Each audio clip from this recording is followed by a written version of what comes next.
ভারতে অবস্থানরত ক্ষমতাচ্যুত প্রধানমন্ত্রী শেখ হাসিনা শীঘ্রই দেশে ফিরে আসার ঘোষণা দিয়েছেন।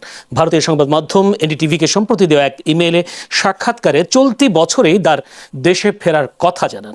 যদিও এর আগেও বাংলাদেশে ফিরে আসার কথা জানিয়েছেন তিনি, তবে এবারের বিষয়টাও কতটা সত্য কিংবা তার দেশে ফেরা কতটা সহজ সেই বিষয়টি ওর সামনে আসছে।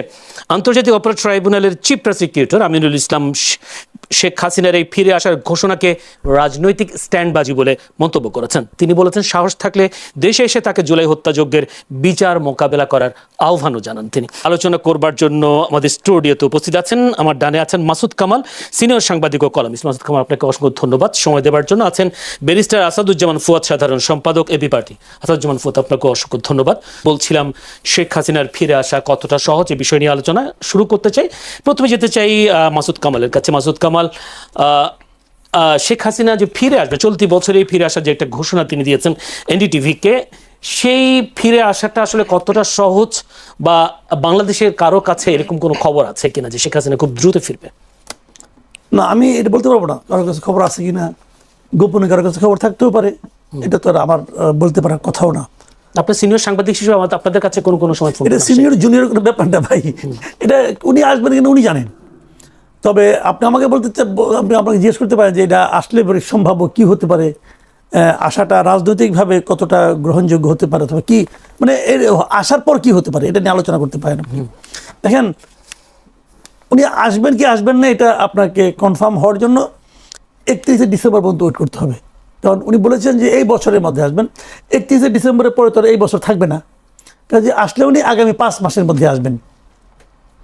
এখন প্রশ্ন হচ্ছে আসবেন কিভাবে, অথবা আরেকটা প্রশ্ন হতে পারে আসলে পরে কি হতে পারে। এখন আসলে উনি আগে একবার বলেছিলেন, কিন্তু যখন ইউনূস সাহেব ক্ষমতা ছিলেন তখন বলেছিলেন যে উনি আশেপাশে আছেন, চট করে ঢুকে পড়বেন। তো এই চট আর শেষ হয় নাই। ওই চট মানে যে অল্প সময়, যে কোনো সময়, ওটা আমরা গত কয়েক মাসে দেখি নাই যে উনি চট করে ঢুকে পড়েছেন, অথবা ঢুকতেও পারেন, ঢুকে আবার চলে গেছেন, এটা হইতে পারে। ওইটা আমি বলতে পারবো না, কিন্তু আমরা সেরকম কিছু দেখিনি।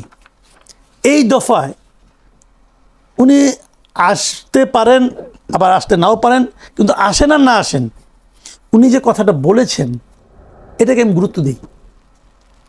আগেরবার চেয়ে এবারটা গুরুত্ব দিচ্ছেন? হ্যাঁ, আগেটা গুরুত্ব দিই না, এইবারটা গুরুত্ব দিচ্ছি কেন, অনেক সময় না মানুষ মানে আপনার কথা বলার সময় স্লিপ অফ টাং হয়ে যায়, অথবা আবেগে আপ্লুত হয়ে কিছু বলে ফেলা। কিন্তু যখন মানুষ এটা কিছু লেখে, তোর মধ্যে হিসাব নিকাশ করে লেখে, আবার লেখাটা একবার রিভাইজ দেয়, পরে বানান টানান দেখে, এরকম। ওনার যে ইন্টারভিউটা এনডিটিভি প্রচার করেছে, এটাকে লিখিত ইন্টারভিউ। আসলে এনডিটিভি ওনাকে প্রশ্ন পাঠিয়েছেন, উনি এটা লিখিত উত্তর দিয়েছেন। কাজে এটা ওনার চিন্তা ভাবনা করে বলা কথা। শেখ হাসিনার ভালো মন্দ নিয়ে আপনি যত কিছুই বলেন না কেন, আমি কিন্তু শেখ হাসিনাকে মূর্খ মনে করি না। ওনার উনি মেধাবী লোক, কোনো সন্দেহ নেই এতে। একটা লোক এত অপকর্ম করছেন টানা 10-15 বছর, তাই না? একদম মানে কিছুই না বুঝলে, কিছুই না জানলে এটা পারতেন না, করছেন তো। জনবিক্ষোভ না হলে, মানে সর্বাত্মক মানে মানুষের বিক্ষোভ না হলে আমাদের দেশের যে পলিটিক্যাল পার্টি, এক্সিস্টিং যে পলিটিক্যাল পার্টিগুলি ছিল, এই পলিটিক্যাল পার্টির তো ওনাকে নামার অনেক চেষ্টা করছে, পারে নাই তো ভাই, শেষ পর্যন্ত পাবলিকের নাম আসে যায়নি, তাই না? কাজেই এটা মানে ওনার এই মানে মেধাটা উনি কোন জায়গায় ব্যয় করছেন ওনার ব্যাপার, কিন্তু ওনার মাথায় বুদ্ধি আছে, এবং এই বুদ্ধি খাটিয়ে উনি একটা কথা বলছেন। এই কথার রাজনৈতিক গুরুত্ব আমি মনে করি অনেক কীভাবে বলি আপনাকে। প্রথমত আমি যেটা মনে করি যে এর মাধ্যমে তার দলের যে নেতাকর্মী যারা আছে তাদের মধ্যে এক ধরনের, এটাকে কি বলবো, এক ধরনের এনার্জি, এক ধরনের এটা তৈরি হবে, এতে আমার কোনো সন্দেহ নেই। এর আবার নেতিবাচক দিকও আছে। এনার্জির ঠেলায় কেউ তো লাফায় রাস্তায় চলে আসবে, এসে পুলিশের দুটো পেদানি খাবে, অথবা একটা মামলা হবে, আবার তার ফ্যামিলি কিন্তু একটা দুর্বিষহ অবস্থার মধ্যে পড়বে। এটা হলো একটা নেতিবাচক দিক। ইতিবাচক দিক হলো তারা ডিসেম্বর পর্যন্ত এই এনার্জিটা তাদের মধ্যে লালন করবে। তারা ডিসেম্বর পর্যন্ত ভাববে যে হয়তো আমার নেত্রী আসবে।